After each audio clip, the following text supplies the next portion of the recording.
The World Health Organization is what we call a member state organization. That means that of all the nations in the world, they've come together to form an organization. We have actually 194 member states. WHO applies a very broad definition of health, which is the complete state of physical, mental, social well-being, and not merely the absence of disease or infirmity. So they have given us 6 core functions, which is basically providing leadership in the matters of health and engaging a partnership for global action, to shape a research agenda and stimulating generation translation of knowledge, setting norms and standards, then articulating ethical and evidence-based policy options, wearing masks, not wearing masks, closing school, not closing school, all those questions are about the travel rules. So that is the mandate of WHO. We provide technical support to member states who ask for that.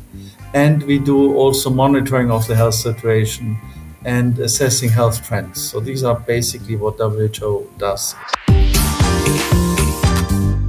WHO defines every 2 years a collaborative work plan. So it's basically the country, the host country where we are based, that decide, okay, I want support of WHO in these areas. For example, in Mozambique, we support the government in their priorities, strengthening the health systems, for example, planning for the workforce and for health facilities so that they are located in the right place to serve most of the population. We support them obviously in preparedness for diseases or public health emergencies in general, like the COVID pandemic, but also others. We mentioned, we have regular here cholera outbreaks, and I just mentioned we have an emergence of polio.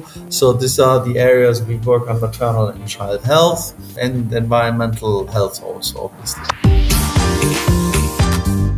Mozambique is facing multiple challenges. First of all, it is one of the poorest countries in the world still. So in general, it is difficult for the government, which receives substantial support also from partner, to provide all the services to its population that are needed. But Mozambique is actually doing in many areas quite well. For example, we are among the 10 top countries in Africa who were able to provide vaccination against COVID. But there are huge challenges. It has a very high maternal and child mortality still. The country is affected repeatedly by emergence of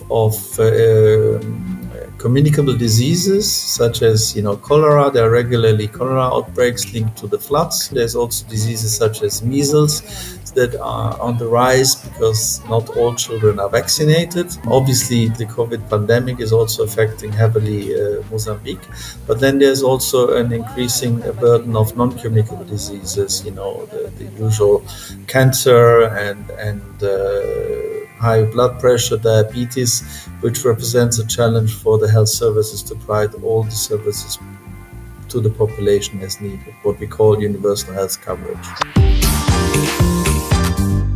Well, I do think that international solidarity is something very important. I really would like to encourage your young Belgian citizens to be solidarity with the world, because the pandemic has shown that if we don't work all together, all countries, we cannot protect even ourselves. So the message is we are only safe if everyone is safe.